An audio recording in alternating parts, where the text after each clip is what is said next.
नमस्कार सर्वांना. So good evening to all. सर्वजण छान असतील अशी अपेक्षा आणि आशा बाळगतो.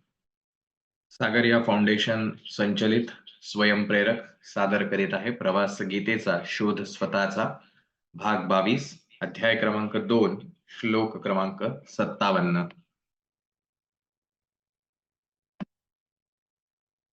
सागरिया फाउंडेशन संचलित स्वयंप्रेरक द स्कूल ऑफ इन्स्पिरेशन यांचे आदर्श असलेले आपले छत्रपती शिवराय आणि स्वामी विवेकानंद यांच्या चरणी वंदन करूया.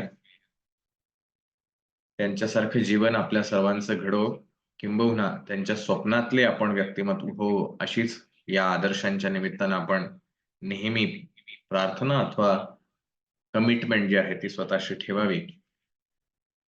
आपल्या संस्थेचं ब्रीदवाक्य असलेलं आपल्याला प्रेरणा देणारं सदैव एक वाक्य, all power within you, you can do anything and everything. सर्व शक्ती तुझ्यामध्येच सामावलेली आहे, तू सर्व काही आणि काहीही करू शकतोस. स्वामी विवेकानंदांचं हे वाक्य आपण ज्या अवस्थेत असू त्या प्रत्येक अवस्थेमध्ये सदैव आपल्याला प्रेरणा देणार हो. आणि या गीता सिरीजच्या निमित्तानं भगवान श्रीकृष्णाच्या चरणी आपण वंदन करूया, हात जोडून प्रार्थना करूया. वसुदेव सुतं देवं कंसचाणूरमर्दनम् देवकी परमानन्दं कृष्णं वन्दे जगद्गुरुम्. ओम श्री परमात्मने नमः. दुसऱ्या अध्यायाच्या आपण 57व्या श्लोकापर्यंत येऊन पोहोचलेलो आहोत. अर्जुनाची असलेली अवस्था, त्यांनी विचारलेले प्रश्न आणि त्या अनुषंगाने भगवंतानी दिलेलं ज्ञान, अशा सर्वच गोष्टींनी सामावलेला परिपूर्ण असा हा अध्याय दुसरा आहे. संपूर्ण गीतेचं हृदय असं ज्याला म्हटलं जातं तो अध्याय दुसरा आहे.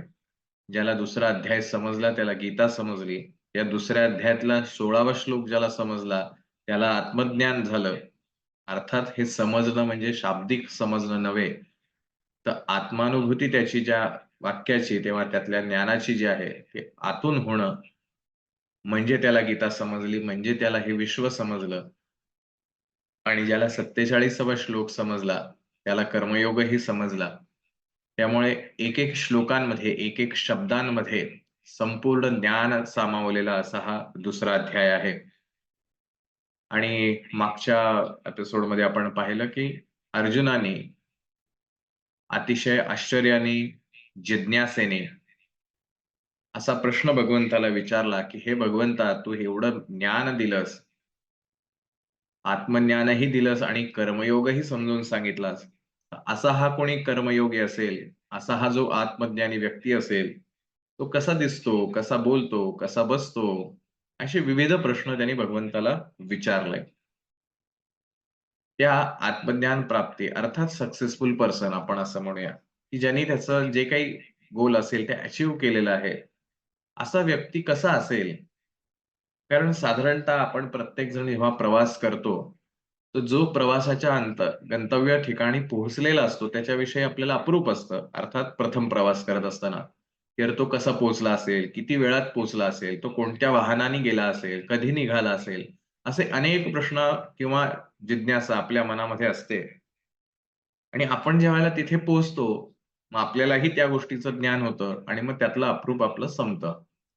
तसंच भगवंतानी जे डेस्टिनेशन अर्जुनासमोर मांडलेलं आहे, पर्यायाने आपल्या सर्वांसमोर मांडलेलं आहे.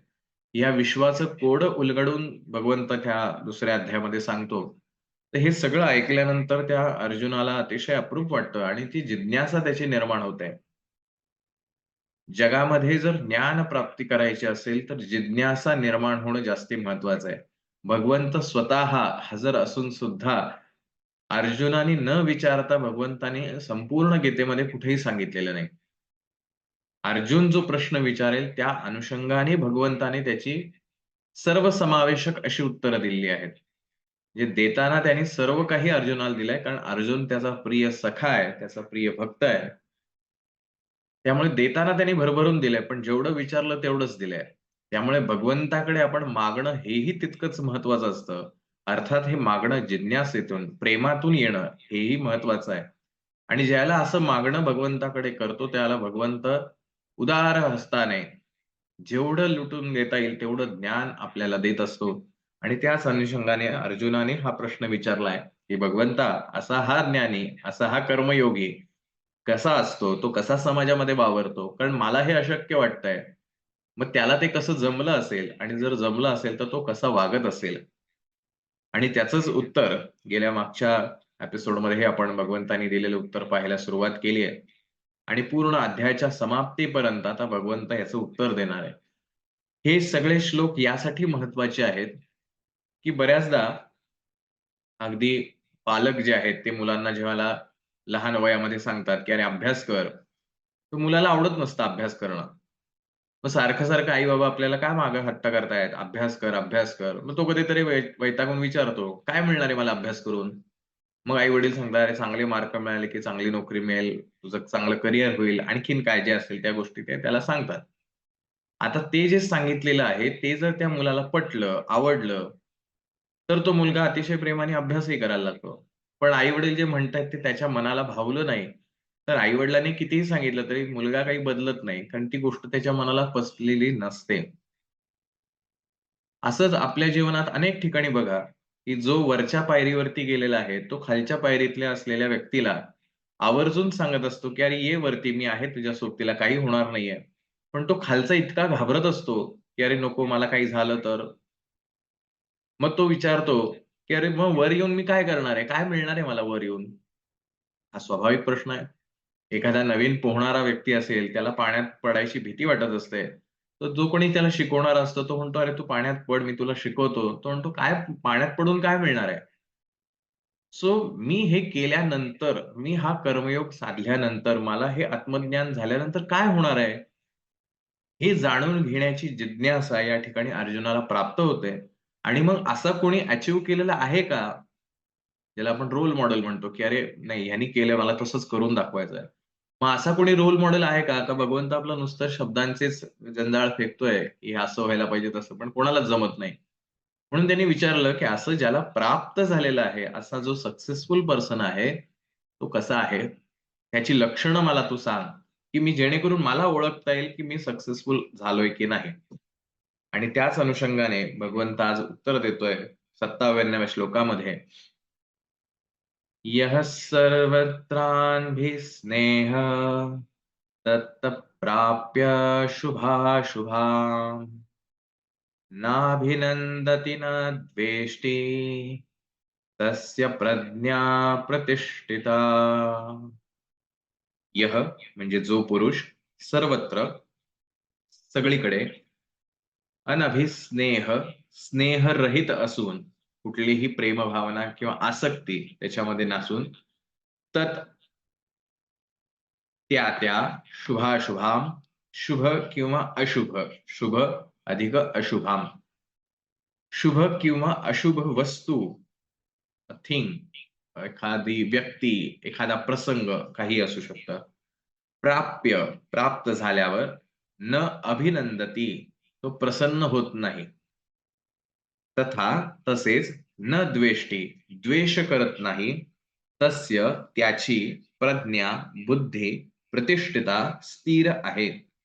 जो पुरुष सर्व बाबतीत स्नेहशून्य आसक्ती विरहित असून त्या त्या शुभ किंवा अशुभ गोष्टी घडल्या असता तो प्रसन्नही होत नाही किंवा त्याचा द्वेषही करत नाही, त्याची बुद्धी स्थिर असते.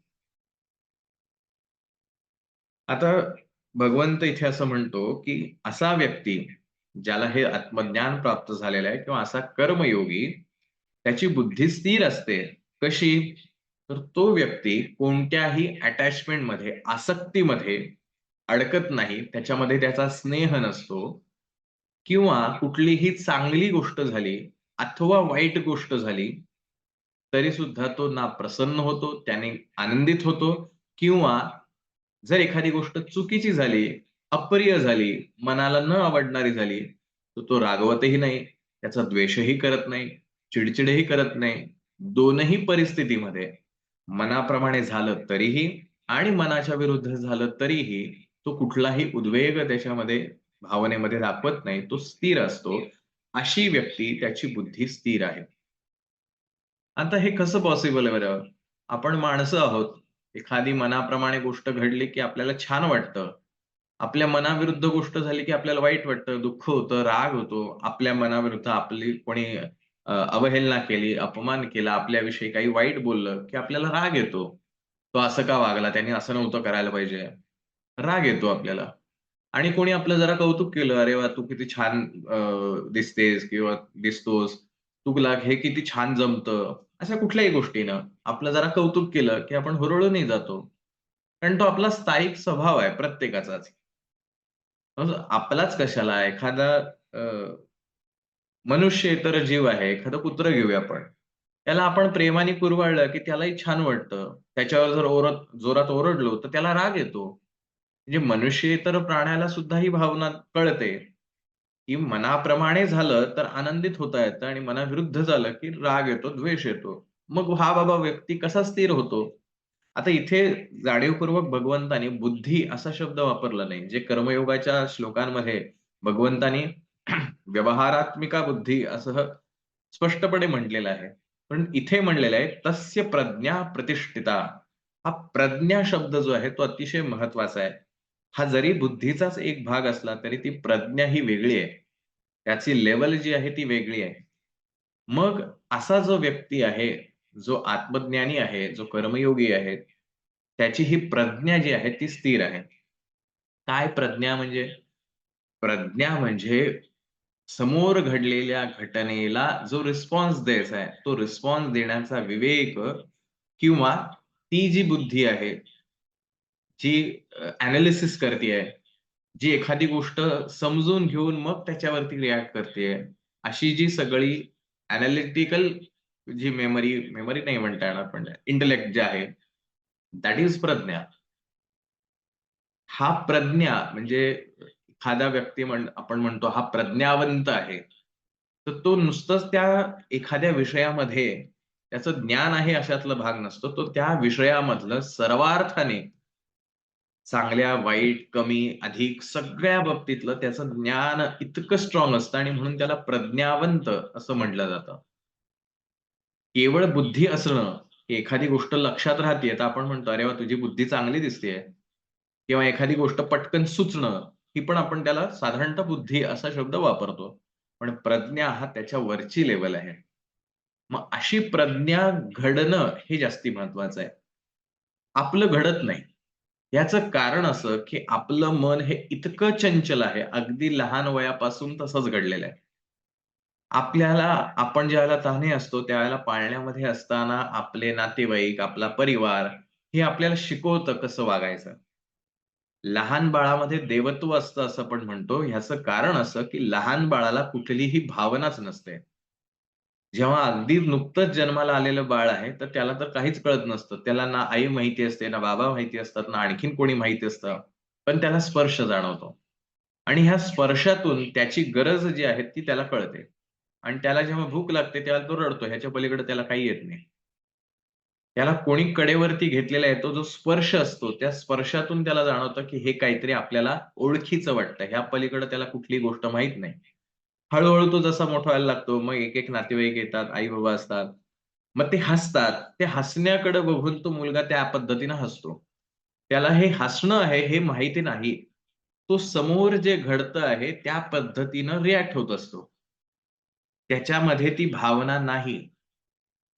समोरचा रडायला लागला, की हा रडायला लागतो. त्याच्यासमोर वाकुलं दाखवलं, की ह्याला काहीतरी विचित्र घडतंय असं जाणवायला लागतं. काय चालू आहे हे कळत नाही कारण त्याचं मन हे नितळ असतं. त्या नितळ पाण्यावरती ज्या क्षणी तुम्ही जे काही एखादा काठीचा फटकारा मारला, की त्या ठिकाणी तरंग उठतात. तो फटकारा बाजूला घेतला, की थोड्या वेळाने ते तरंग शांत झालेले असतात. ते पाणी पूर्ण शांत होतं. पण हळू-हळू हे आजूबाजूचं जे सगळ्यांची मनं जी आहेत, ही याच्यामध्ये पेरडा करायला लागते. की अरे, हे तुझं खेळणं आहे. ही तुझी गोष्ट आहे. हे तुझं नाव आहे. हे असं करून-करून त्याच्यातला तो अहंकार जो आहे, अहंकार मीन्स आयडेंटिटी. त्याची ओळख जी आहे ती त्याला द्यायला सुरुवात होते. आणि मग हळू त्याला कळतं हे माझं आहे. मग माझं कोणीतरी हिसकावून घेतलं की त्याला राग येतो. मग तो रडायला लागतो. आता हे रडल्यानंतर स्वाभाविकपणे जो कोणी त्याच्या जवळचा व्यक्ती असेल, तो असं "अरे कोणी घेतलं तुझं? वाह करू का त्याला?" मग त्याला हे कळतं, की अच्छा माझं जर कोणी असं हिसकावून घेतलं, तर मला अशा पद्धतीनं रिएक्ट व्हायचंय. त्याची आत्तापर्यंत भाषा समृद्ध नाहीये.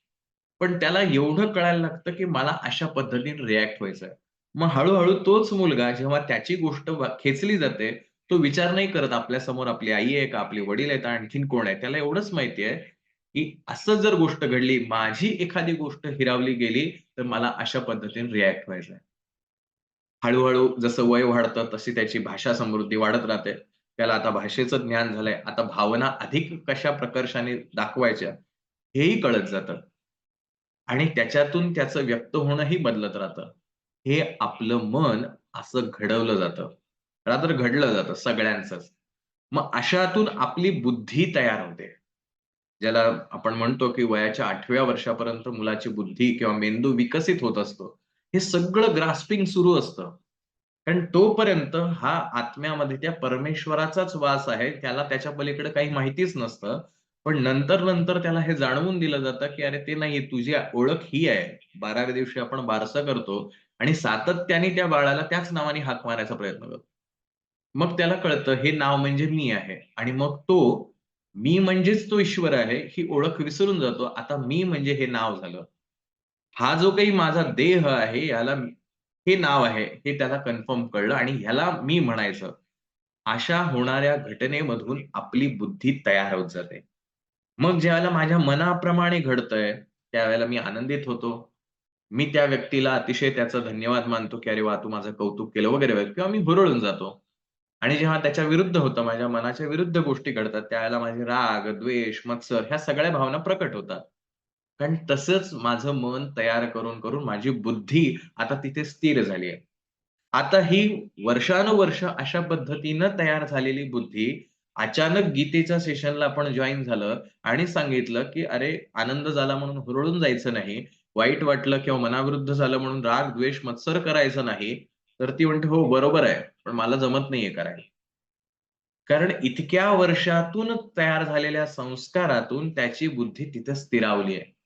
आता तिथे धडका मारावे लागतील, ती फोडावी लागेल बुद्धी, की अरे नाही आनंद आणि किंवा चांगलं झालं म्हणून कौतुक केल्याने, आनंदित होण्याने किंवा वाईट झाल्याने दुःख करण्याने काहीच फरक नाही पडत आहे. कारण जे काही घडतं आहे, हे कोणाच्या बाबतीत घडतंय, तर या देहाच्या बाबतीत घडतंय. या देहाला जो आकार आहे, या देहाला जे एक नाव आहे, या नावाशी आणि या रूपाशी हे सगळं घडतंय आणि हे नाव आणि रूप मी नाही, ही ओळख जोपर्यंत त्याची होणार नाही, तोपर्यंत तो बुद्धी त्याची स्थिरावू शकत नाही आणि तोपर्यंत चांगलं झालं, की तो रिएक्टही होणार, वाईट झालं तरी रिएक्टही होणार. त्यामुळे शब्दशः आपल्याला असं चांगलं वाटतं, की अरे आनंदित व्हायचं नाही किंवा राग, द्वेष, मत्सर करायचा नाही. इथे भगवंत असं कुठेही म्हणत नाही, की तुम्ही अगदी नीरस आयुष्य जगा. तुम्ही काहीही करू नका. म्हणजे तुमचं कोणी कौतुक केलं तरीही आनंदित होऊ नका. तुमचं कोणी राग, द्वेष केला तरी किंवा तुम्ही त्याला रिएक्ट होऊन असं म्हणायचं नाहीये भगवंताला. भगवंत इथे सांगतोय, की जो आत्मज्ञानी पुरुष आहे, जो कर्मयोगी पुरुष आहे, त्याला ह्या कशाशीही त्याचं अटॅचमेंटच नसते. तो सगळं करतो.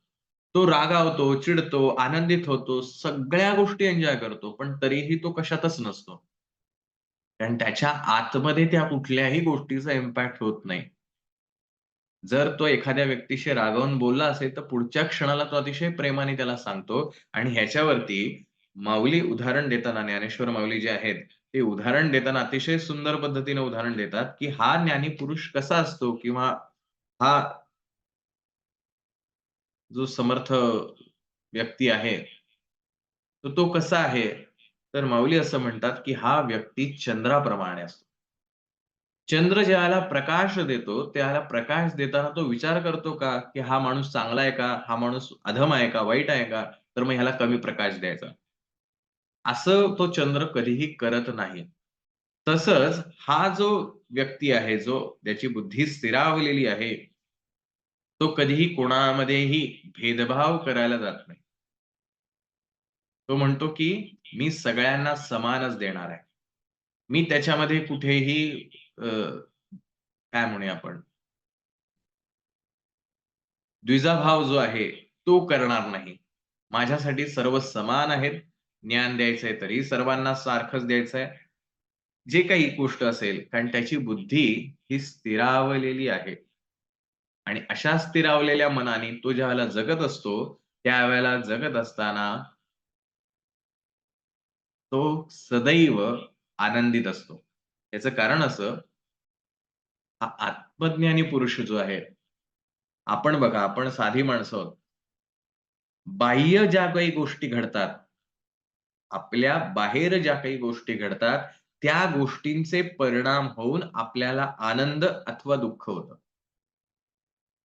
बघा, आपल्या बाहेर ज्या गोष्टी घडतायत, बाहेर म्हणजे आपल्या आजूबाजूची माणसं, आपल्या आजूची परिस्थिती, हे जे काही घडतंय, त्याच्या परिणाम स्वरूप मी प्रतिक्रिया म्हणून आनंदित होतोय अथवा दुःखी होतोय.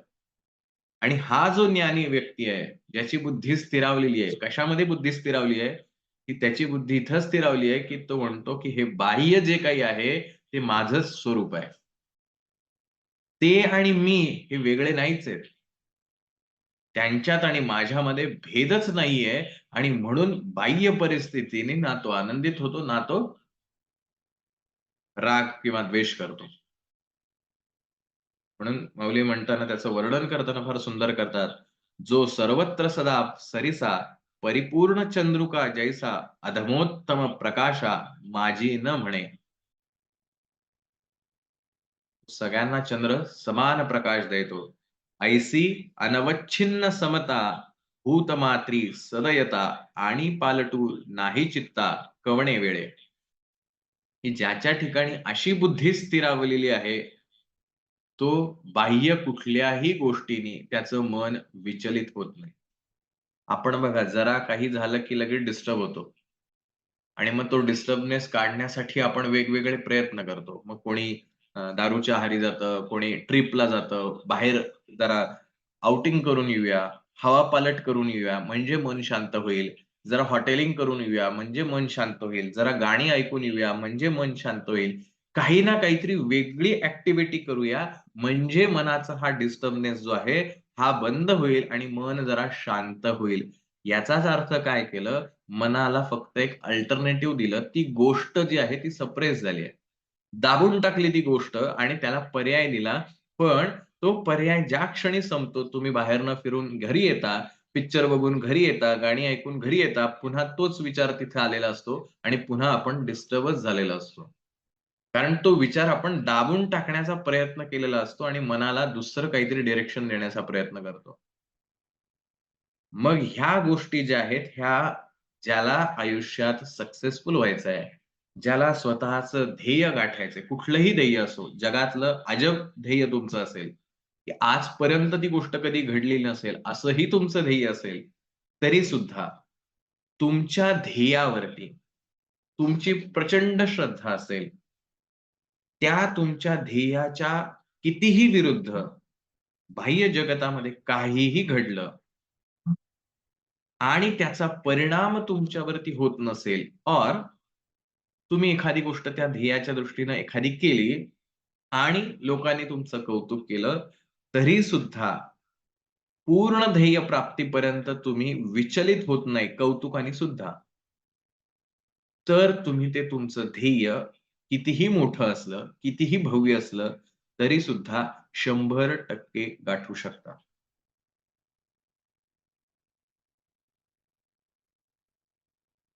तुम्हाला काय करायचंय? बुद्धी स्थिर ठेवायची आहे. कशावरती बुद्धी स्थिर ठेवायची आहे? तर तुमच्या ध्येयावरती. मग ते ध्येय परमेश्वर प्राप्तीचं असू दे, ते ध्येय एखादं गोल तुमचं भौतिक जीवनातलं, प्रॅक्टिकल लाईफमधलं कुठलंही गोल असेल, ते अचीव्ह करायचं आहे, असंही गोल असलं, तरी सुद्धा तुम्हाला त्या ध्येयावरती बुद्धी स्थिर करायची आहे. म्हणजे काय? तर बाह्य घडणाऱ्या कुठल्याही गोष्टींचा, चांगल्या अथवा वाईट परिणाम तुमच्यावरती होऊन द्यायचा नाही. कोणी तुमचं कौतुक केलं, थँक यू म्हणायचं आणि थांबायचं. ज्यावेळेला "अरे वाह! मी चांगलं काम केलंय बरं का, याने माझं कौतुक केलंय." हा मनामध्ये तरंग उठला, की समजायचं आपल्याला सक्सेस मिळणार नाही. और त्याने एखादं माझ्या मनाविरुद्ध बोलला, म्हणजे मी एवढी धडपड करतोय आणि त्याला काही वाटतच नाहीये, असं जरी वाटलं, तरी आपल्याला सक्सेस मिळणार नाही. कारण माझी बुद्धी विचलित होते. माझी जी प्रज्ञा आहे, ती विचलित होते. आणि ती विचलित झाली, की सक्सेस नाही. म्हणून भगवंत एक्सप्लेन काय करतोय, की सक्सेसफुल व्यक्तीचे सिम्प्टम्स काय आहेत, तर त्याची बुद्धी स्थिर आहे. तो कुठल्याही बाह्य गोष्टींमुळे डिस्टर्ब होत नाही. चांगल्या अथवा वाईट दोन्ही गोष्टींनी जो डिस्टर्ब होत नाही, तोच सक्सेसफुल पर्सन आहे, असं अर्जुना तू समज. ही गोष्ट मला माझ्या आयुष्यात इम्प्लिमेंट करायची असेल, तर काय करावं लागेल? कारण हे बुद्धी स्थिर करायची ओके, कळलं मला. मग आता काय करावं लागेल? छोट्या-छोट्या गोष्टींमधनं स्वतःला सुधारावं लागेल. मगाशी म्हटलं तसं लहानपणापासून आपले हे मन तयार झालेलं आहे. अचानक जाऊन एखादी गोष्ट आपण बदला म्हणली, तर ती बदलली जाणार नाही. मग त्याला पुन्हा रिवर्क करावं लागेल. पुन्हा जे आपल्याला अपेक्षित असलेले संस्कार आहेत, ते घडवावे लागतील. मग त्यासाठी कोणते मार्ग आहेत, की मला हे संस्कार पुन्हा माझ्यावर रुजवावे लागतील? मार्ग 3च. श्रवण, मनन, निदिध्यासन. तुमच्या ध्येयाशी निगडीत, की तुम्ही एकदा ठरवलंय, की मला आता ह्याच्यावर परिणाम होऊन द्यायचे नाहीत.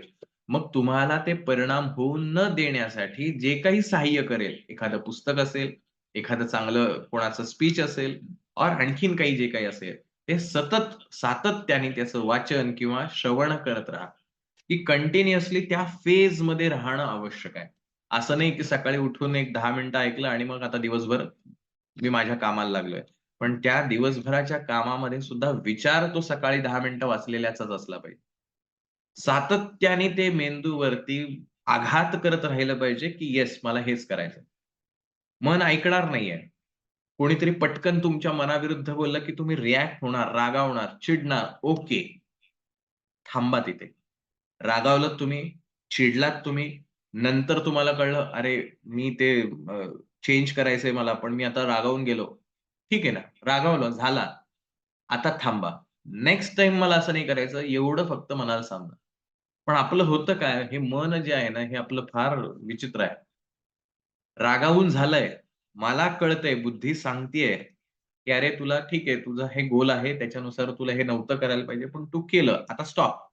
पण नाही, मन काय करत, "मी का रागवलं? मग मी असं नव्हतंच करायला. मला काहीच जमणार नाही." असं करून मन स्वतःचे मनोरे तयार करत जातं. बुद्धी मागे पडते आणि मग आपण म्हणतो, "मी 1 दिवस केलं, 2 दिवस केलं, परत तिसऱ्या दिवशीपासून मी तिथेच आलो." कारण आपलं मन सातत्याने त्या नको असलेल्या गोष्टींमध्येच जास्ती गुंतत राहतं. म्हणजे रागावलो, चिडलो किंवा आनंदित झालो, ओके. त्या क्षणी ती घडली माझ्याकडनं गोष्ट, पण मला ती नव्हती करायला पाहिजे. ओके, आता मी पुढच्या वेळेसपासून करणार नाही.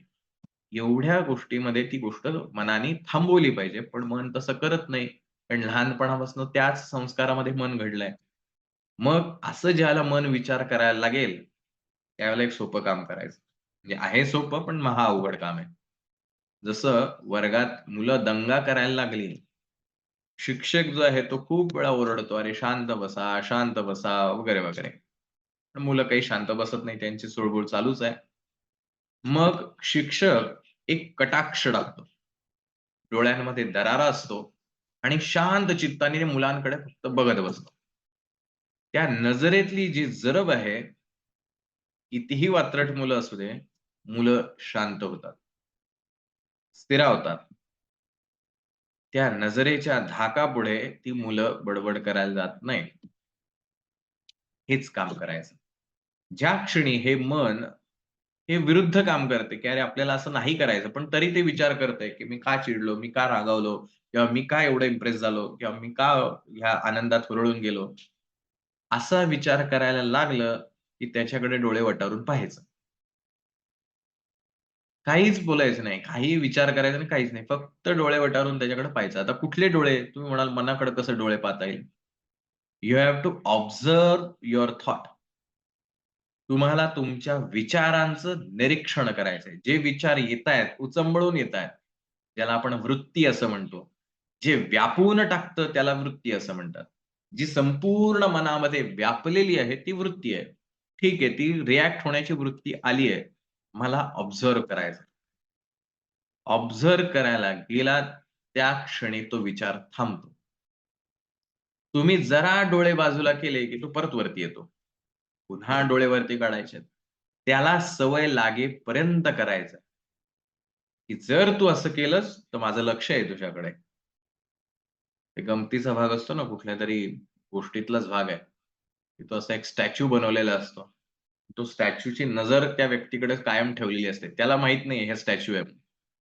आणि तो कायम त्या नजरेकडे बघून काहीच वाईट काम करत नाही. त्याला वाटतं, की ते बघतायत माझ्याकडे. आपण देवाच्या तसबिरी, देवाच्या मूर्ती आपल्या समोर ठेवतो, देवाची श्रद्धा मनामध्ये ठेवतो. याचं कारण असं आहे, की अरे देव बघतोय बरं का. हे देव बघतोय ही जी भावना आहे, हा जो विचार आहे, तो आपल्याला दुष्कृत्य करण्यापासून परावृत्त करतो. कारण देव बघतोय. मी देव पाहिलेला नाही, की तो प्रत्यक्ष बघतोय की नाही बघत आहे. पण देव बघतोय ही भावना जी आहे ती मला परावृत्त करते चुकीचे काम करण्यापेक्षा. मी एखाद्याला फसवत असेल, "अरे यार, मी याला फसवायला नाही पाहिजे. हा देव बघतोय बरं का. ह्याला नाही कळत आहे, पण देव तर बघतोय." मी त्याला फसवायचा टाळायचा प्रयत्न करतो. कसं याला नाही टाळता? कारण देव बघतोय. ज्याची श्रद्धा देवावरती आहे त्याच्यासाठी. एक फक्त बघण्याचा, ऑब्झर्व्ह करण्याचा विचार तुम्हाला त्या मनाच्या नको असलेल्या वृत्तीपासून बाजूला करण्यासाठी मदत करेल. हा एक पर्याय, की तुमचं मन तुम्हाला तुमच्या ध्येयापासून जेव्हा परावृत्त करतंय, त्यावेळेला त्या मनाला ऑब्झर्व्ह करायला शिका.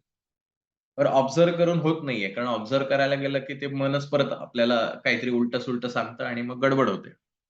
मग आता दुसरा पर्याय काय?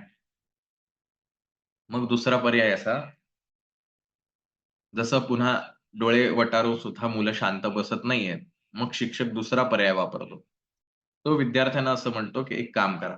तुम्ही बडबड करा, मी शांत राहतो. तुमची बडबड झाली, की मी शिकवायला सुरुवात करतो. आता काय केलंय? मोकळीक दिली आहे.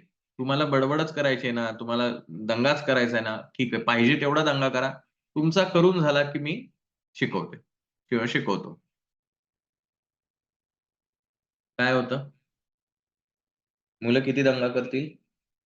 बघा आता काय केलं, पहिला आपला पर्याय होता, की त्यांच्यावर कटाक्ष टाकायचा, नजर ठेवायची, ऑब्झर्व्ह करायचं. ते शांत बसतात. पण काही असतात, की नाही कटाक्ष टाकून सुद्धा ऐकत नाहीत. ठीक आहे, तुम्ही त्यांना मोकळीक दिली. तुला हवं तेवढं कर. मी काही करत नाही. मी शांत बसतोय. सेम मनाच्या बाबतीत करा. ठीक आहे, तुला विचारच करायचा आहे ना, कर. किती विचार करू शकतो बघ. एवढंच म्हणायचं. पुढच्या सेकंदाला तो विचार करणं थांबव. हे करून बघा. अगदी कितीही तुमच्या मनाविरुद्धचा विचार असू दे. आणि तू ठीक आहे, तुला विचार करायला कर विचार. मी शांत बसतो. म्हणजे बुद्धी आणि मनामधलं हे द्वंद्व आहे. पुढच्या सेकंदाला मन शांत बसतं. जे तुम्हाला नको आहे, ती गोष्ट तो अजिबात करत नाही. कारण त्याला माहिती आहे आता आपल्याला दंगा करायला मोकळीक दिली, अरे आता कसं करून दंगा करून चालेल, शांत बसायचं. ऑटोमॅटिकली वर्ग शांत होतो. खूप शक्ती लावली. पहिले शिक्षक शक्ती लावत होते. शांत बसा, शांत बसा, शांत बसा. प्रचंड शक्ती लावत होते. वैतागले शिक्षक. अहो काय वर्ग आहे हा? एवढ्या वेळा मी ओरडून सांगतोय, तरी सुद्धा मुलं दंगाच करतायत. शांतच बसत नाही. शक्ती लावतायत. रिझल्ट फार अगदी कमी येतोय. म्हणजे ओरडून येतोय, ओरडल्यानंतर मुलं शांतही बसतात. जसं म्हणतात, की शिक्षा जी करायची असते, ती शिक्षा प्रत्यक्ष कृती म्हणून अशी करावी, की त्या शिक्षेची भीती राहिली पाहिजे. ज्या क्षणी विद्यार्थ्याच्या मनातील ती भीती जाईल, त्या क्षणी तुम्ही त्याला कितीही फिजिकली त्रास द्या, त्याला काही फरक पडत नाही. त्याला आपण कोडगं होणं असं म्हणतो. त्याच्या मनातली भीती जागती ठेवावी लागते. सेम आपल्या मनाच्या बाबतीत. कारण आपलं मनच आहे, बालपणी सुद्धा तेच आहे, वर्गात दंगा करणारं सुद्धा तेच आहे आणि आता मोठेपणी सुद्धा अनकंट्रोल्ड वागणारं सुद्धा तेच आहे. सेम ट्रिक वापरायची.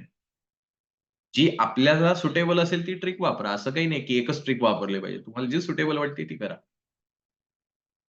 असं सांगून सुद्धा मन शांत होतं. आणि हे मन का शांत करायचंय? कारण मला माझं ध्येय गाठायचं. हे जर ध्येय गाठायचं नसेल, तर मग कशाला मुलांना शांत करायचं? चालू द्या. माझं शिक्षण नाही झालं, शिकून नाही झालं तरी चालणार आहे. असं जर असेल तर मग मुलांना दंगा केला तरी हरकत नाही. मग मन वाटेल त्या पद्धतीनं हिंडत राहील आणि त्या मनाप्रमाणे आपली शरीराद्वारे कृती घडत राहील आणि मग नंतर पश्चाताप करायची वेळ येते. अरे, मी असं तर नव्हतं करायला पाहिजे. मी नव्हतं बोलायला पाहिजे. मी नव्हतं रागवायला पाहिजे वगैरे, वगैरे जे काही असेल. पण नंतर आलेल्या पश्चात्तापाने काय फरक पडणार? ज्याला कृती घडते त्याच वेळेला त्याला थांबवणं गरजेचं आहे. पण ते थांबत नाही म्हणून त्याच्यावर सातत्याने संस्कार करावे लागतात. मग भगवंत असं म्हणतो, ज्याला हे आत्मज्ञान प्राप्त झालंय, जो असा कर्मयोगी झालाय, तो अशा पद्धतीचा स्थिर बुद्धीचा असतो. तो विचार करून रागावतो. तो विचार करून आनंदित होतो. कुठल्या गोष्टीने आनंदित व्हायचं आणि कुठल्या गोष्टीने द्वेष करायचा, राग करायचा हे त्याला पक्कं माहिती आहे. कारण तो बाह्य परिस्थितीनुसार रिएक्ट होत नाही. त्याचा संपूर्ण कंट्रोल जो आहे माइंडचा तो त्याच्या हातात आहे. तो ठरवतो, की मी कधी रागवायचं आणि मी कधी नाही रागवायचं. तुम्ही म्हणाल, आम्हीच ठरवतो, की कोण ठरवणार आहे दुसरं? अजिबात नाही. बघा विचार करून. समोरचा चिडला, त्यानी मला काहीतरी 2 शब्द बोलले, म्हणून मी रागावलो. तो माझ्याबद्दल काहीतरी वाईट बोलला, म्हणून मी रागावलो. ही परिस्थिती माझ्या मनाप्रमाणे नाही घडली. मला असं हवं होतं, पण असं नाही झालं. मला जेवणामध्ये हा पदार्थ हवा होता, हा पदार्थ नाही आला, म्हणून मी चिडलो. मी स्वतःहून नाही काही केलं. त्या बाह्य परिस्थितीने मला चिडायला भाग पाडलं. म्हणजे माझा कंट्रोल जो आहे माइंडचा, तो माझ्याकडे नाहीये, बाहेर आहे. ज्या दिवशी हा कंट्रोल स्वतःच्या हातामध्ये येतो, त्याला म्हणतात तो स्थिर बुद्धीचा, स्थिर प्रज्ञेचा व्यक्ती. Successful person. बघा तुम्ही थोर माणसं जी असतात, संत मंडळी घ्या, मोठमोठे सक्सेसफुल बिझनेसमॅन ऑर कुठलीही जगातली व्यक्ती. कितीतरी लोकं त्यांना क्रिटिसाइज करत असतात. प्रचंड त्रास देत असतात. ते त्यांच्या ध्येयापासून कधीच ढळत नाहीत. ना ते कोणाला रिएक्ट पण करत. तुम्ही असं मला का बोलला? म्हणून मी तुम्हाला उलटं बोलतो, असंही करत नाही. ते त्यांच्या कामावरती लक्ष देतात, कर्मयोगी. तोच सक्सेसफुल होतो. आपलं काय होतंय, की आपल्याला 100% एनर्जी देवाने देऊन टाकली आहे, फ्री ऑफ कॉस्ट. आता ह्या 100 मधली एनर्जी कोणावरती रागवण्यात, कोणाला तरी रिस्पॉन्स करण्यात, कोणासाठी तरी आनंदित होण्यात, त्यांनी माझं किती छान म्हणलं म्हणून त्याच्यावर रिएक्ट करण्यात, कितीतरी गोष्टींमध्ये दिवसभरात ही सगळी एनर्जी आपली अल्मोस्ट 90% आपण त्याच्यामध्ये इन्व्हेस्ट करतो. आता उरली 10% जी आपल्या सक्सेससाठी पाहिजे आणि मग मी म्हणतो, "येस, मला आता सक्सेस मिळाला." पण 10% 10% एनर्जीनी सक्सेस कसं मिळणार आहे? त्याला डिग्री वाढवली पाहिजे 20%, 30%, 40% वाढवली पाहिजे तर सक्सेस येईल और 10% नेही सक्सेस मिळेल. मे बी आफ्टर 45-50 इयर्स और may be after next birth मिळेल की. आता हे आपल्याला ठरवायचं आहे, की मी जे ध्येय ठरवलंय, मला एखादी गोष्ट हवी आहे, तर ती किती वेळात हवी आहे? माझ्याकडे डेडलाईन पाहिजे.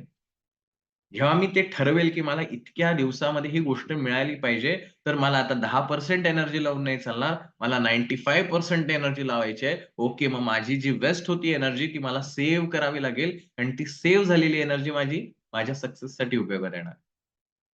सो तुमचं तुमच्या ध्येयावरती किती प्रेम आहे याच्यावरती सगळ्या गोष्टी अवलंबून आहेत. आत्मज्ञान असं थोडीच होतं. गीता वाचली आणि चला आता मला गीता तोंडपाठ झालेली आहे. मग माझं आत्मज्ञान झालं का? अजिबात नाही. कुठले संत मंडळी कुठल्या शाळेमध्ये गेले किंवा कुठे गेले होते? कुठलंच नाही गेले. कोणी कर्मयोगी झाला. डॉक्टर ए-पी-जे अब्दुल कलामांसारखा व्यक्ती कर्मयोगी झाला. प्रचंड ध्येयनिष्ठ व्यक्ती होता. राष्ट्रासाठी आपल्याला करायचं ह्या ध्येयाने प्रेरित झालेला, त्याच्या आजूबाजूची परिस्थिती पूर्णतः त्याच्या विरुद्ध असली, पण कर्मयोगी आहे, बुद्धी स्थिर आहे, ध्येयावरती त्याचं लक्ष आहे, कुठेही विचलित होत नाही, की माझ्या आजूबाजूची परिस्थिती माझ्या विरुद्ध आहे. मला हे करायचंय, पण माझे बॉस लोकं मला त्रास देतात. माझं सराउंडिंग वाईट आहे. माझ्याकडे फायनान्शियल बॅकग्राऊंड नाहीये. अशा कित्येक गोष्टी आहेत, ज्याच्यामुळे आपण डिस्टर्ब होतो, पण ही ध्येयवादी मंडळी डिस्टर्ब होत नाहीत आणि म्हणून ते डॉक्टर ए-पी-जे अब्दुल कलाम होतात. सो ते त्यांची एनर्जी त्यांच्या गोलसाठी वापरतात. त्यांनाही तेवढीच एनर्जी, आपल्यालाही एवढीच एनर्जी आहे. आणि म्हणून भगवंत असं म्हणतो, की तुला जर तिथे त्या पोझिशनला पोहोचायचं असेल, तर हे मागे सांगितलेल्या श्लोकांमध्ये जे तुला मी गोष्टी सांगितल्या, की हे असं करायला पाहिजे, ते यासाठी करायला पाहिजे. म्हणजे मला ही पोझिशन हवी आहे, पण मी त्याच्यासाठी काहीच एफर्ट्स घेणार नाही. असं म्हटलं तर ती गोष्ट कधीच प्राप्त होणार नाही. की ठीक आहे, तुला हवी आहे, पण त्याच्यासाठीचे प्रयत्न कोण करणार? रेडीमेड तर काही मिळणार नाही. सो मला एखादी गोष्ट हवी असेल, तर त्यासाठी लागणारे प्रयत्न, त्यासाठी लागणारी जिद्द, त्यासाठी लागणारे जे काही पॅरामीटर्स असतील, ते सगळे मलाच करावे लागणार आहेत. ऑफ कोर्स 100% ते गोल अचीव्ह होऊ शकतं. पण हे होत नाही आणि मग आपला माइंडसेट आपण असा तयार करतो, की अरे मी आत्तापर्यंत किती वेळा माझं गोल ठरवलं, पण ते अचीव्हच होत नाही. माझ्याकडे एबिलिटीज नाही. मी तेवढा नाहीच माझ्याकडे क्षमता. आपला माइंडसेट आपणच घडवून टाकतो. कारण आपण गोल ठरवलंय चांगली गोष्ट आहे. मोठं गोल ठरवलंय. पण त्या मोठ्या गोलसाठी लागणारी जी एनर्जी आहे, त्या लागणारे एफर्ट जे आहेत, तेवढे मात्र आपण देत नाहीये आणि मग ते ऑफ नाही होणार अचीव्ह. अरे, माझा गोल कधीच कंप्लीट होत नाही. मी सकाळी लवकर उठायचं ठरवलंय, पण अरे ते काय होतंय गजर वाजला की मी ते स्नूज करतोय. गजर वाजला की स्नूज करतोय आणि मग सकाळी उठून मी ना उठतच नाही. रोज ठरवतो मी लवकर उठलं पाहिजे लवकर, पण उठतच नाही. का नाही उठत? कोणी अडवलंय? आपलं मन. ते म्हणतं, "अरे थांब ना 5 मिनिटांनी." परत म्हणतंय 5 मिनिटांनी. कारण तो म्हणतो सुखासीन आयुष्य मला पाहिजे, निवांत. माझं ध्येय ठरलंय. त्याच्यासाठीची मेहनत मला नको. कसं सक्सेसफुल व्हायचं? सो भगवंत म्हणतो, की तू जर हे मी सांगितलेला आत्मयोग किंवा आत्मज्ञानाच्या गोष्टी और कर्मयोगाच्या गोष्टी कुठल्याही वेनी जरी तू गेलास, तरी तुला काय साधणार आहे, तर ती पोझिशन साधणार आहे. जिथं तुझी बुद्धी स्थिर असणार आहे. तू फोकस असणार आहेस तुझ्यावर. मग ज्याला आपण कंप्लेंट करतो, की माझ्या आयुष्यात सक्सेसच नाही, त्या अर्थी आपण स्वतःलाच आत्मपरीक्षण करायचं, माझा फोकस किती आहे? मी दिवसभरात माझ्या गोलवर किती फोकस ठेवून काम करतो? मी जेवत असताना, जेवता-जेवता माझा टीव्ही चालू असतो, मोबाईल बघत असतो, गप्पा मारत असतो, ह्या सगळ्या गोष्टी मी करत असतो. जेवताना माझं गोल कुठे जातंय? स्वामी विवेकानंदांनी आपल्याला असं सांगितलं, की एखादं ध्येय गाठण्यासाठीचा मूलमंत्र काय? तर ते ध्येय इतकं तुमच्या नसा-नसात भिनलं पाहिजे, जेवताना तेच, झोपताना तेच, बोलताना तेच, काम करताना तेच, सगळीकडे तुम्हाला तेच, तेच, तेच दिसलं पाहिजे. हाच एकमेव मंत्र आहे सक्सेसचा. इतकं त्या ध्येयाशी एकरूप व्हायला पाहिजे. शरीरानी, मनानी, भावनेनी आणि बाकी असलेल्या सर्वच ऊर्जेने. इतकं जर एकरूप झालं, तर ही बुद्धी स्थिर होते. मग तुला तुझं ध्येय ठरवायचंय प्रॅक्टिकल लाईफमधलं असो और स्पिरिच्युअल लाईफमधलं असो, की मला आत्मज्ञान मिळवायचंय, मला शांतता मिळवायची आहे, मनःशांती मिळवायची आहे और आणखीन काय मला एवढे पैसे कमवायचेत, मला ही पोझिशन गाठायची आहे. व्हॉटएव्हर इट इस. जे गोल ठरवलं असेल, ते गोल 100% तुमचं पूर्ण होऊ शकतं. कारण ते गोल पूर्ण होण्यासाठीच जन्माला आलेलं असतं. कुठलीही गोष्ट या जगामध्ये विनाकारण जन्माला येऊच शकत नाही. एव्हरीथिंग इस अ प्लॅन्ड. प्रत्येक गोष्ट इथं नियोजित आहे. ज्या क्षणी माझ्या मनामध्ये हा विचार उमटतो, की "अरे मला हे हवंय," याचाच अर्थ माझ्या त्या मिळवण्यासाठीच ते जन्माला आलंय. मग ती चांगली गोष्ट असो अथवा वाईट गोष्ट असो. चांगली गोष्टीचा मनात विचार आला, तर चांगल्या गोष्टी तुमच्या आयुष्यात घडणार. वाईट गोष्टींचे विचार आले, तर वाईटच गोष्ट घडणार. आता हे चांगलं मनात का येतं आणि वाईट मनात का येतं? मला तर चांगलं हवंय, पण माझ्या मनात वाईट विचार येतायत. याचं कारण आपले संस्कार. या जन्मातले आणि मागच्या जन्मातले ह्या संस्कारामुळे मनामध्ये तेच-तेच विचार येतात. मला वाटतंय, की मला हे हवंय, पण अरे येतच नाही विचार. Because of that past memory. Virus जो आहे, व्हायरसची एखादी फाईल आपल्या मोबाईलमध्ये किंवा पीसीमध्ये गेली असेल, तर ती फाईल जोपर्यंत रिमूव्ह होत नाही, तोपर्यंत व्हायरस तिथंच राहणार आहे. तुम्ही काही करा, सिस्टम चेंज करा, नाहीतर आणखीन काय. व्हायरसची फाईल जर त्या सिस्टममध्ये आली, व्हायरस तिथेही राहणार आहे. सेम वे आपण जर मागच्या जन्मापासून या जन्मातली सुद्धा सगळ्या कर्माच्या मेमरी स्टोअर करून ठेवल्या आहेत. जोपर्यंत ती मेमरी आहे, तोपर्यंत तो थॉट येतच राहणार आहे. तो थॉट आला, की त्याच्यानुसार ॲक्शन होतच राहणार आहे. ॲक्शन झाली, की त्याचे रिझल्ट हे ठरलेले आहेत. कर्मण्येवाधिकारस्ते मा फलेषु कदाचन. कर्म घडलं, की त्याचं फळ हे निश्चित आहे. कर्म करण्याचं स्वातंत्र्य आपल्याला आहे. आणि तिथे लागते ही प्रज्ञा. कोणतं कर्म करायचं? माझ्या मनात 10 विचार येतायत. या 10 मधला योग्य कोणता? हे निवडण्यासाठी लागते ती स्थिर प्रज्ञा. ज्याच्याकडे ही स्थिर प्रज्ञा आहे, त्याला त्याचं बरोबर त्याला हवे तेच विचार येतात मनामध्ये आणि त्या विचारांनुसारच त्याच्या आयुष्यात गोष्टी घडतात. सो आपल्याला जर आपल्या आयुष्यामध्ये सक्सेस हवा असेल, व्हॉटएव्हर काही पण कितीही अवाढव्य, कितीही दिव्य, काय वाटेल ते असलं तरी चालेल. पण जर तुम्ही एकदा ते ध्येय ठरवलं, तर त्या ध्येयाशी प्रामाणिक असणं गरजेचं आहे. तिथे तुम्ही चालढकल केली, तर तेवढेच रिझल्ट मिळणार. तुम्ही जेवढी एनर्जी लावणार, तेवढेच रिझल्ट तुम्हाला मिळणार हे कन्फर्म आहे. So if you want success in your life, then you have to pay the money. तुम्हाला त्याच्यासाठी काही ना काहीतरी किंमत मोजावी लागणार आहे. ती पैशा स्वरूपात असेल, तुम्हाला त्याग करावा लागेल. अरे मला इथे-इथे काम म्हणजे एवढा माझा फिटनेस हवाय, माझा वेट लॉस करायचा आहे, हे माझं गोल आहे. ओके, वेट लॉस करायचा असेल तर तुम्हाला चविष्ट गोष्टींचा, तुम्हाला आवडणाऱ्या गोष्टींचा त्याग करावा लागेल. जे काही डाएट तुम्ही ठरवलं असेल, ते तुम्हाला तेवढंच डाएट भूक लागली तुम्हाला नाही खाता येणार. त्याग करावा लागेल आणि ध्येय गाठायचं. तुम्ही असं नाही म्हणू शकत, की मी सगळं खाईन पण माझं ध्येय पूर्ण व्हायला पाहिजे. नाही होऊ शकत. तुम्हाला एक्सरसाइज करायची येस करावीच लागेल. विथआऊट एक्सरसाइज माझं सगळं कमी व्हायला पाहिजे. नाही होत.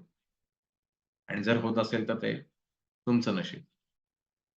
सो जे काही गोल असेल, त्या गोलच्या अकॉर्डिंगली त्याचे जे काही एफर्ट्स असतील, त्याच्यासाठी जी लागणारी एनर्जी आहे, ती द्यावीच लागेल आणि या जगामध्ये सायन्स सुद्धा सांगतं आपल्याला, हे विश्व शक्यतांनी भरलेलं आहे. अनंत शक्यता आहेत. एक गोष्ट घडायची असेल, तर ती गोष्ट घडण्यासाठी अनंत शक्यता आहेत. तुम्ही फक्त प्रयत्न करा. ती गोष्ट कशीही घडेल आणि तुमच्यापर्यंत पोहोचेल. सो असं म्हणू नका, की माझ्याकडे ही परिस्थितीच नाही, मग माझं गोल कसं कंप्लीट होणार? अजिबात नाही. तुम्ही त्याचा विचारही करू नका. कारण हे विश्व बनतानाच या सूत्रांनी बनलेलं आहे, की एखादी गोष्ट जर घडवायची असेल, तर ते घडवण्यासाठी हजारो मार्ग तयार केलेत. त्यामुळे कुठल्या मार्गाने यश आपल्याकडे येईल, काय फरक पडतोय आपल्याला? कुठल्याही मार्गाने येऊ दे ना. त्यामुळे हे जग शक्यतांनी भरलेलं आहे. तुम्ही त्या शक्यतांचा विचारही करू कारण आपल्याला आपल्या संस्कारानुसार आपली बुद्धी जेवढी आहे, त्यानुसार 5च मार्ग माहिती असतात. त्या विश्वाला, त्या विश्वाचं नियोजन करणाऱ्या त्या ईश्वराला लाखो मार्ग माहिती आहेत. जसं तो बळीराजा जो होता, हा प्रचंड दानशूर व्यक्तिमत्व म्हणून तो त्याची ख्याती होती आणि त्याच्या दानाच्या पुण्याईनं स्वर्गपद इंद्राचं ढळणार होतं, इथपर्यंत त्याचं पुण्याई जमली होती. आता तो जो यज्ञ करत होता, तो यज्ञ जर यशस्वी झाला, तर मात्र इंद्रपद जाणार आणि म्हणून इंद्रदेव ब्रह्माकडे गेले, ब्रह्मदेव विष्णूकडे गेले. विष्णू म्हटले, "ठीक आहे." आणि वामन अवतार झाला. आता हा वामन अवतार झाल्यानंतर तो वामन तिथे आला, तो यज्ञामध्ये आला. बळीराजाने विचारलं, "वामना तुला काय हवंय?" आता हा त्या बळीराजाचा अहंकार होता, की मी जगात कोणाला काहीही देऊ शकतो. इतकं देण्याइतपत माझ्याकडे ती गोष्ट आहे. ईश्वराला तो अहंकार ठेचायचा. ईश्वराला तुम्हाला ठेचायचं नसतं. सो बळीराजाने हे विचारलं, की "बोल तुला काय हवंय?" वामन म्हणला, "फार काही नको मला फक्त माझे 3 पद भूमी पाहिजे. माझे 3 पावलं एवढी मला जमीन पाहिजे." बळी म्हणला, "ठीक आहे." संकल्प केला. पृथ्वी दिली, स्वर्ग दिला. आता तो म्हणला, "अरे आता काय राहिलं? काहीच नाही झालंय. सगळंच संपलं. आता तिसरं कुठं ठेवणार?" आता हा झाला पौराणिक भाग. प्रॅक्टिकली भाग असा आहे, ज्यावेळेला बळीराजा होता, त्यावेळेला पृथ्वीचे 2च खंड झाले होते. जसे आज 7 खंड आहेत, तसे त्यावेळेला 2च खंड होते आणि म्हणून बळीराजा असं म्हटला, की "तुला तर मी दोन्हीही खंड देऊन टाकले. आता जमीन राहिली आहे कुठं?" परंतु ईश्वराला माहिती आहे ना सृष्टीमध्ये काय चालू आहे. ईश्वर म्हणला, "आणखीन एक तिसरी भूमी आहे." ज्याला आज आपण अमेरिका असं म्हणतो. तो कधीतरी पृथ्वी गोल काढून बघा आणि बरोबर भारताच्या मधनं ॲक्सेल टाकायचा, तो कुठे जातो बघा. देव म्हणला, "तिकडं दे. ती पण भूमी मला देऊन टाक." आपल्याला माहीत नाही, की कोणते मार्ग आहेत. ईश्वराला माहिती आहेत कोणते मार्ग आहेत. तुम्ही फक्त तुमच्या ध्येयाशी प्रामाणिक राहा, की मला हे ध्येय कंप्लीट करायचंय. त्या ध्येयासाठी लागणारे जे काही मेहनत असेल, ती घेण्याची तयारी ठेवा. बाकी ईश्वर बघून घेईल. आणि हेच भगवंत इथं सांगतो. का तुला हे सगळं अचीव्ह करायचंय? का तुला कर्मयोगी व्हायचंय? हे अचीव्ह करण्यासाठी. तुला जर सक्सेस हवाय, तुला जर फ्रूट हवाय, तुला जर आंबा खायचा आहे, तर आंब्याची कोय लावावी लागेल, खत-पाणी घालावं लागेल. 5-6 वर्ष त्याची काळजी घ्यावी लागेल. हायब्रिड असेल तर 2 वर्ष. पण तू असं नाही म्हणू शकत, मी आज कोय लावली 2 महिन्यात मला आंबा मिळाला पाहिजे. नाही होणार. तुला तेवढा पेशन्स ठेवलाच पाहिजे. मग तुला तेवढ्या 2 महिन्यात पाहिजे ना, तू भाजीपाला लाव. 2 महिन्यात भाजी तयार होईल. तुला काय हवंय एकदा तू ठरव. जे ठरवलंस त्याच्यानुसार तुला मेहनत घ्यावी लागेल, तुला पेशन्स ठेवावा लागेल. तुला सगळ्या गोष्टी तुला त्याच्या अकॉर्डिंगली ठरवाव्या लागतील. येस, हमखास तुला फळ मिळेल. आंबाच मिळेल, काही प्रॉब्लेम नाही. आत्तापर्यंत जगात असं उदाहरण दाखवा, की एखाद्या माणसाने आंब्याची कोय लावली, आंबा पाहिजे म्हणून तो मेहनत घेतोय आणि बिचारा नंतर त्याला कळलं, की अरे आंब्याच्या झाडावर चिक्कू लागले. नाही राहत. आंब्याच्या झाडाला आंबाच लागतो. तो तेवढी मेहनत घेतो. पण एखादा म्हणतो, "नाही बाबा, मी एवढे वर्ष नाही थांबू शकत, एवढे पैसे खर्च नाही करू शकत आहे." तो म्हणतो, "मी दुसरी फळबाग लावतो." तो त्याच्या पद्धतीने फळ लावतो. तो जेही मेहनत घेईल त्याच्यानुसार त्याला फळ मिळतं. काही झाडं जी आहेत ती अशी आहेत, की जे तुम्हाला लावल्यानंतर काही वर्ष तुम्हाला इन्व्हेस्ट करावं लागतात. पण नंतर ते जेव्हा रिटर्न देतं, त्याला भरपूर देतं. तुमची ताकद किती आहे त्याच्यावर ठरवायचं आहे. तो सेम आहे. मला गोल ठरवताना हा विचार करायचा आहे, माझी क्षमता किती आहे बाबा मी एवढी मेहनत घेऊ शकतोय का? मी हे करू शकतोय का? ओके, मग मी करायचंय आणि एकदा ठरवल्यानंतर मागे-पुढे पाहायचं नाही. हा ह्या कर्मयोगाचा किंवा 12व्या श्लोकापासून जे भगवंत सांगत आलाय 52व्या श्लोकापर्यंत त्याचे रिझल्ट सांगतोय. काय मिळणार आहे हे सगळं करून? हे मिळणार आहे.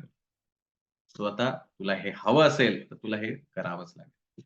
पण गंमत अशी होते, की मी गोल ठरवल्यानंतर माझ्याकडनं ते होत नाही. ते एफर्ट्स, ती मेहनत होत नाही. याचं आणखीन एक कारण म्हणजे जसं सीरियल बघताना टीव्हीवरती किंवा पिक्चर बघताना आपलं मन अतिशय एकाग्र होऊन आपण ते पाहतो. ह्याचं कारण का? कारण त्या सीरियलमधल्या कथेचं, त्या कथेमधल्या पात्रांचं किंवा अन्य काही गोष्टी असतील त्याची किंमत त्याच्यावरती आपलं प्रेम जडलेलं असतं. त्याची किंमत माहिती असते आपल्याला, की हे आपल्याला आनंदी करतं, म्हणून तिथं माझं मन एकाग्र होतं. पण हे ध्येय मला काय देऊ शकेल याच्याविषयी मला त्याची किंमतच नाही किंवा त्याच्यावरती माझं प्रेमच जडलं नाही. प्रेम हे जगातील शाश्वत गोष्ट आहे. म्हणजे भागवतामध्ये असं म्हटलेलं आहे, या जगात सगळं विश्व संपेल, पण प्रेम अबाधित राहील. कारण प्रेम ही ईश्वराची अभिव्यक्ती आहे. सो जर तुम्ही तुमच्या ध्येयावरती तुम्हाला जे हवंय त्याच्यावरती प्रचंड प्रेम करू शकत असाल, त्या प्रेमासाठी काहीही त्याग करायची तयारी असेल, तर ती गोष्ट तुमच्यापर्यंत आल्यापासून राहत नाही आणि हेच या वचनाचं सार आहे. सो अशा प्रकारे एकाच श्लोकामध्ये अल्टिमेट काय मिळणार आहे तुला ह्यातनं, हे भगवंत इथं सांगू पाहत आहेत. त्यामुळे ही जी प्रज्ञा आहे, स्थिर प्रज्ञा, ही तेव्हाच होऊ शकते, ज्याला तुम्ही फोकस असता, ज्याला तुम्ही काय म्हणूया, कर्मयोगी असता, की तुम्ही तुमच्या फोकससाठीच काम करता. तुम्ही श्वासही घेता तुमच्या ध्येयासाठी, तुम्ही जेवणही करता तुमच्या ध्येयासाठी, तुम्ही झोपताही तुमच्या ध्येयासाठी. इतकी ज्यावेळेला तुम्ही तुमच्या ध्येयाशी एकरूप होता, इतकी तुमची प्रज्ञा ज्याला स्थिर असते, त्यावेळेला तुम्ही सक्सेसफुल असता. म्हणून अर्जुन जो विचारतोय, की "देवा तू एवढं सगळं सांगतोय, असा सक्सेसफुल पर्सन असतो का? जर असेल तर त्याचे सिम्प्टम्स मला सांग. तो कसा असतो?"